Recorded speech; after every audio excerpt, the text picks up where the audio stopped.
ओम शांति। 29 नवंबर 2022 की साकार मुरली है।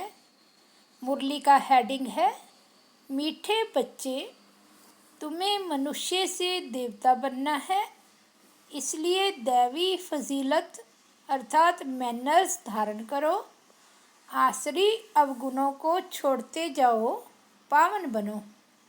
प्रश्न है, दैवी मैनर्स धारण करने वालों की परख किस एक बात से हो सकती है? उत्तर है सर्विस से। कहाँ तक पति से पावन बने हैं और कितनों को पावन बनाने की सेवा करते हैं? अच्छे पुरुषार्थी हैं या अभी तक आसरी अवगुण है? यह सब सर्विस से पता चलता है। तुम्हारी यह ईश्वरीय मिशन है ही दैवी फिजलत सिखलाने की। तुम श्रीमत पर पतित मनुष्य को पावन बनाने की सेवा करते हो। गीत बजा है ओम नमो शिवाय। ओम शांति। भक्ति मार्ग में महिमा करते हैं शिवाय नमो। ऊंच ते ऊंच शिव, उनको ही शिव परमात्माए नमः कहा जाता है। ब्रह्म देवताए नमः, विष्णु देवताए नमः कहा जाता है और शिव परमात्माए नमः। फर्क हुआ ना? परमात्मा एक है, वह ऊंच ते ऊंच है, उनकी महिमा भी ऊंच है। इस समय ऊंचे ते ऊंचा कर्तव्य करते हैं। उनका धाम भी ऊंचे ते ऊंचा है, नाम भी ऊंच है और किसको परमात्मा नहीं कहते। परमात्मा के लिए ही गायन है, हे पतित पावन। आते भी हैं पतित दुनिया और पतित शरीर में। पतित शरीर का नाम है प्रजापिता ब्रह्मा। इसमें प्रवेश कर कहते हैं, मैं बहुत जन्मों के अंत वाले साधारण मनुष्य तन में प्रवेश करता हूँ। सूक्ष्म वतनवासी संपूर्ण ब्रह्मा में नहीं आते। खुद कहती हैं, इनके बहुत जन्मों के अंत के जन्म में आता हूँ। बहुत जन्म लेते ही हैं राधे कृष्ण, उनके बहुत जन्मों के अंत का जन्म साधारण है। ऐसे तो कहते नहीं कि मैं पावन शरीर में प्रवेश करता हूँ। भगवान वाच, मैं साधारण तन में आता हूँ। अब भगवान जरूर आकर के इस साधारण तन द्वारा आत्माओं को बैठ समझाते हैं कि मैं परम पिता परमात्मा हूँ। मैं कृष्ण की आत्मा नहीं हूँ, न ब्रह्मा विष्णु शंकर की आत्मा हूँ। मैं परम पिता परमात्मा हूँ, जिसको शिव परमात्माए नमः कहा जाता है। मैं इसमें आया हूँ। मैं सूक्ष्म वतनवासी ब्रह्मा में प्रवेश नहीं करता हूँ। मुझे तो यहाँ पतितों को पावन बनाना है। मेरे द्वारा ही वह सूक्ष्म वतनवासी ब्रह्मा पावन बना है, इसलिए उनको सूक्ष्म में दिखाया है। कितना अच्छी रीति समझाते हैं, परंतु मनुष्य सुनी अनसुनी कर उल्टी बातों पर चलते रहते हैं। आसरी बुद्धि से सुनते हैं, ईश्वरीय बुद्धि से सुने तो संशय सब मिट जाए। त्रिमूर्ति का चित्र दिखाने बगैर समझाना मुश्किल है। उन्होंने त्रिमूर्ति ब्रह्मा नाम रख दिया है, क्योंकि शिव बाबा प्रजापिता ब्रह्मा द्वारा नई दुनिया की रचना रचते हैं। तुम बच्चे अभी सन्मुख बैठे हो, सब पति से पावन बन रहे हैं। जितना जो बनेगा वह सर्विस से दिखाई पड़ेगा। यह अच्छा पुरुषार्थी है, इनमें अर्जुन अवगुण है। देवताओं में दैवी गुण थे, हर एक अपने आसरी गुण और उन्हों के दैवी गुण वर्णन करते हैं। अभी आसरी अवगुणों को छोड़ना है, नहीं तो ऊंच पद नहीं पा सकेंगे। बाप समझाते हैं, बच्चे दैवी गुण धारण करो, खान पान चलन में फजीलत चाहिए। पतित मनुष्यों को बद फजीलत कहेंगे। देवताएं फजीलत अर्थात मैनर्स वाले हैं, तब तो उन्हों का गायन है। हर एक को पुरुषार्थ करना है, जो करेगा सो पाएगा। अब भगवान तुमको सहज राजयोग और ज्ञान सिखला रहे हैं। ज्ञान सागर एक बाप है जो तुम्हें ज्ञान देकर सदगति में ले जाते हैं। उन्हें ही सुखदेव भी कहा जाता है। तो यहाँ की सब बातें न्यारी हैं। जो ब्राह्मण बनने वाले होंगे उन्हों की ही बुद्धि में यह ज्ञान बैठेगा। बहुत करके पूछते हैं, दादा को ब्रह्मा क्यों बनाया है? बोलो, इन बातों को बैठकर समझो। हम तुमको इनके 84 जन्मों की कहानी सुनाएं। सब ब्रह्मा कुमार कुमारियां पावन बन देवता बन जाएंगे। पावन बनने बगैर वर्षा मिल नहीं सकता।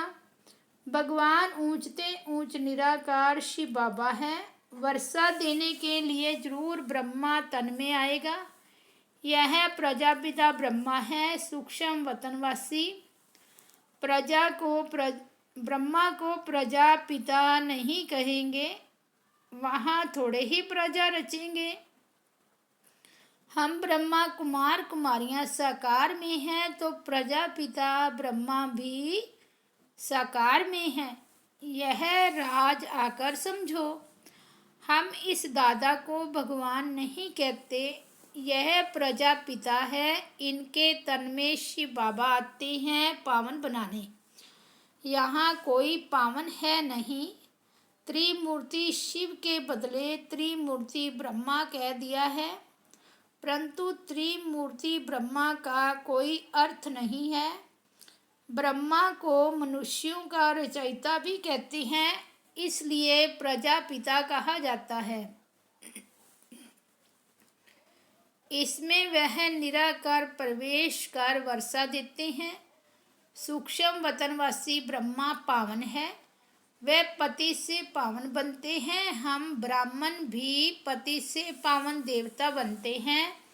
शिव परमात्माए नमः कहा जाता है। ब्रह्मा विष्णु शंकर को देवता कहा जाता है। भगवान ही भक्तों का रक्षक है, वही सबको सद्गति देंगे। पतित पावन है तो जरूर आकर पतितों को पावन बनाएंगे। पहले पहले पावन हैं लक्ष्मी नारायण, वह जरूर पुनर्जन्म लेते होंगे। 84 जन्म पूरे होने से फिर साधारण मनुष्य बन जाते हैं। उनमें फिर बाप प्रवेश करते हैं, तो यह व्यक्त ब्रह्मा वह अव्यक्त ब्रह्मा। सूक्ष्म वतन में सृष्टि नहीं रची जाती है। अक्सर करके लोग इस बात पर मूंझते हैं, तो तुमको समझाना है। बाप कहते हैं, मैं बहुत जन्मों अर्थात 84 जन्मों के अंत के जन्म में प्रवेश करता हूँ।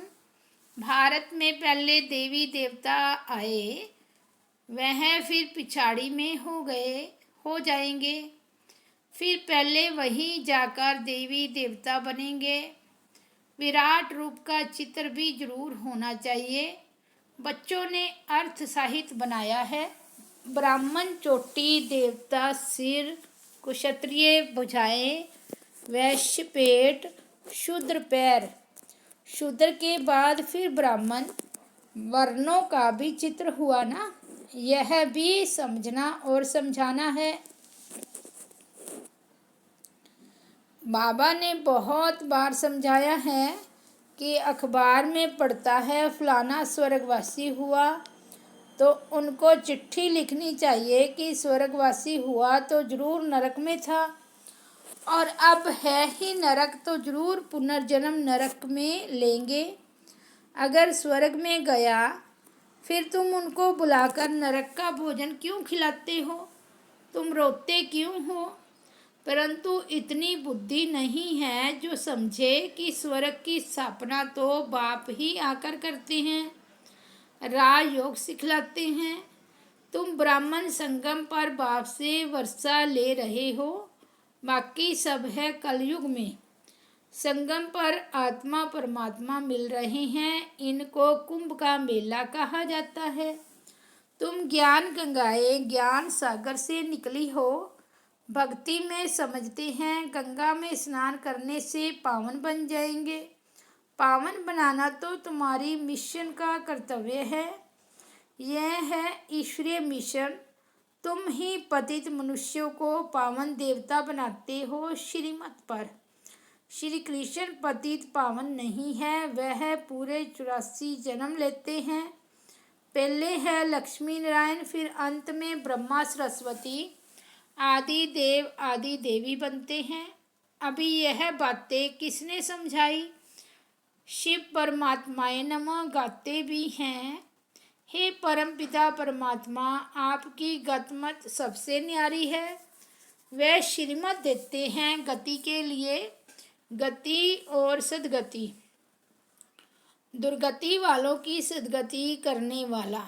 उनकी श्रीमत सब मनुष्यों से न्यारी है। बाकी भक्ति मार्ग है घोर रात्रि, आधा कल्प है ज्ञान दिन। शिव बाबा कहते हैं मैं अंधियारी रात में आता हूँ, रात को दिन बनाने। यह ज्ञान एक ही ज्ञान सागर शिव बाबा के पास है। ऋषि मुनि आदि सब कहते आए हैं कि परमात्मा बेअंत है। बाप को नहीं जानते तो गोवा नास्तिक ठहरे। आधा कल्प है नास्तिक, आधा कल्प है आस्तिक। तुम अब बाप की रचना के आदि मध्य अंत को जानते हो और कोई नहीं जानते, इसलिए कहा जाता है निधन के। अनेक धर्म अनेक मतें हो गई है। अब बाप कहते हैं इस पुरानी दुनिया का संन्यास करना है, याद करना है शांति धाम और सुख धाम को। जितना याद करेंगे उतना ऊंच पद पाएंगे। गृहस्थवार में भल रहो, सिर्फ पवित्र बनो। धंधे बिगैर गृहस्थ कैसे चलेगा? सिर्फ पवित्र बनना है और बाप को याद करना है। बाप कहते हैं मैं सोनार भी हूँ, तुम्हारी आत्मा और शरीर दोनों ही पतित है, इसलिए तुम्हारी आत्मा जब पावन बने तब फिर शरीर भी पावन मिले। सच्चे सोने का जेवर भी ऐसा बनेगा ना। अब तो आत्मा और शरीर दोनों ही आयरन एज्ड है। फिर पावन बनाने की युक्ति बाप बताते हैं, इसलिए कहते हैं तुम्हारी गतमत श्रीमत सबसे न्यारी है। अभी तुम जानते हो यह सदगति का रास्ता कोई बतला नहीं सकते। गायन होता है तो जरूर कुछ करके गए हैं। अभी कलयुग है, फिर सतयुग होना है। संगम पर तुम बैठे हो, तुम ब्रह्मावंशी ब्राह्मण हो, कमल फूल सम पवित्र रहते हो। तुम्हारी माया के साथ युद्ध है, माया से ही कई फेल हो जाते हैं। काम का घूंसा जोर से लगता है। बाबा कहते हैं खबरदार रहो, अगर गिरा तो फिर किसी को कह नहीं सकेंगे कि काम महाशत्रु है। बाप कहते हैं फिर भी पुरुषार्थ करो। एक बार हराया, दूसरी बार हराया, फिर अगर तीसरी बार हराया तो खत्म, पद भ्रष्ट हो जाएगा। प्रतिज्ञा की है तो उस पर पूरा रहना है। प्रतिज्ञा कर फिर पतित नहीं बनना है। परंतु सब तो प्रतिज्ञा पर कायम नहीं रहते हैं, गिरते भी रहते हैं। कोई फिर बाप को छोड़ भी देते हैं। बहुत भागने वाले भी हैं। अंत में तुमको पूरा साक्षात्कार होगा कि कौन क्या बनेंगे। पुरुषार्थ पूरा करना चाहिए। जो दुख देते हैं वह दुखी होकर मरते हैं। बाप तो सबको सुख देने वाला है। तुम्हारा भी काम है सबको सुख देना। कर्मना में भी किसको दुख नहीं, दुख दिया तो दुखी होकर मरेंगे। पद भी भ्रष्ट हो जाएगा। बेहद के बाप के साथ पूरा फरमानबरदार वफादार होकर रहना है। अच्छा, मीठे मीठे सिकिलदे बच्चों प्रति माता पिता बाप दादा का याद प्यार और गुड मॉर्निंग। रूहानी बाप की रूहानी बच्चों को नमस्ते। हम रूहानी बच्चों की रूहानी बाप दादा को याद प्यार, गुड मॉर्निंग और नमस्ते। धारणा के लिए मुख्य सार। फर्स्ट पॉइंट है, बाप के साथ वफादार फरमानबरदार होकर रहना है, कभी किसी को दुख नहीं देना है। दूसरी पॉइंट, बाप से पूरा वर्षा लेने के लिए पवित्र बनने का पुरुषार्थ करना है, काम की चोट कभी नहीं खानी है, इससे बहुत सावधान रहना है। वरदान है, मालिकपन की स्मृति से शक्तियों को चलाने वाले स्वराज्य अधिकारी भव। बाप द्वारा जो भी शक्तियाँ मिली हैं उन सर्व शक्तियों को कार्य में लगाओ, समय पर शक्तियों को यूज़ करो। सिर्फ मालिकपन की स्मृति में रहकर फिर ऑर्डर करो तो शक्तियाँ आपका ऑर्डर मानेगी। अगर कमज़ोर होकर ऑर्डर करेंगे तो नहीं मानेगी। बाप दादा सभी बच्चों को मालिक बनाते हैं, कमज़ोर नहीं। सब बच्चे राजा बच्चे हैं क्योंकि स्वराज्य आपका बर्थ राइट है। यह बर्थ राइट कोई भी छीन नहीं सकता। स्लोगन है, त्रिकालदर्शी स्थिति में स्थित रहकर हर कर्म करो तो सफलता मिलती रहेगी। मातेश्वरी जी के अनमोल महावाक्य। अब यह जो हम कहते हैं कि प्रभु हम बच्चों को उस पार ले चलो, उस पार का मतलब क्या है? लोग समझते हैं उस पार का मतलब है जन्म मरण के चक्कर में न आना, अर्थात मुक्त हो जाना। अब यह तो हुआ मनुष्यों का कहना, परंतु वह कहता है बच्चों, सचमुच जहाँ सुख शांति है, दुख अशांति से दूर है, उसको कोई दुनिया नहीं कहते। जब मनुष्य सुख चाहते हैं तो वो भी इस जीवन में होना चाहिए। अब वो तो सतयुगी वैकुंठ देवताओं की दुनिया थी जहाँ सर्वदा सुखी जीवन थी। उसी देवताओं को अमर कहते थे। अब अमर का भी कोई अर्थ नहीं है। ऐसे तो नहीं, देवताओं की आयु इतनी बड़ी थी जो कभी मरते नहीं थे। अब यह कहना उन्हों का रॉन्ग है क्योंकि ऐसे है नहीं। उनकी आयु कोई सतयुग त्रेता तक नहीं चलती, परंतु देवी देवताओं के जन्म सतयुग त्रेता में बहुत हुए हैं। 21 जन्म तो उन्होंने अच्छा राज्य चलाया और फिर 63 जन्म द्वापर से कलयुग के अंत तक टोटल उन्हों के जन्म चढ़ती कला वाले 21 हुए और उतरती कला वाले 63 हुए। टोटल मनुष्य 84 जन्म लेते हैं। बाकी यह जो मनुष्य समझते हैं कि मनुष्य 84 लाख योनियाँ भोगते हैं, यह कहना भूल है। अगर मनुष्य अपनी योनि में सुख दुख दोनों पार्ट भोग सकते हैं तो फिर जानवर योनि में भोगने की ज़रूरत ही क्या है? अब मनुष्यों को यह नॉलेज ही नहीं। मनुष्य तो 84 जन्म लेते हैं, बाकी सृष्टि पर जानवर पशु पक्षी आदि टोटल 84 लाख योनियाँ हो सकती है। अनेक किस्म की जैसे पैदाइश है, उसमें भी मनुष्य योनि में ही अपना पाप पुण्य भोग रहे हैं और जानवर अपनी योनियों में भोग रहे हैं। ना मनुष्य जानवर की योनि में लेता और ना जानवर मनुष्य योनि में आता है। मनुष्य को अपनी योनि में जन्म में भोगनी पड़ती है तो दुख सुख की महसूसता आती है। ऐसे ही जानवर को भी अपनी योनि में सुख दुख भोगना है। मगर उनमें यह बुद्धि नहीं है कि यह भोगना किस कर्म से हुई है। उनों की भोगना को भी मनुष्य फील करता है, क्योंकि मनुष्य है बुद्धिवान।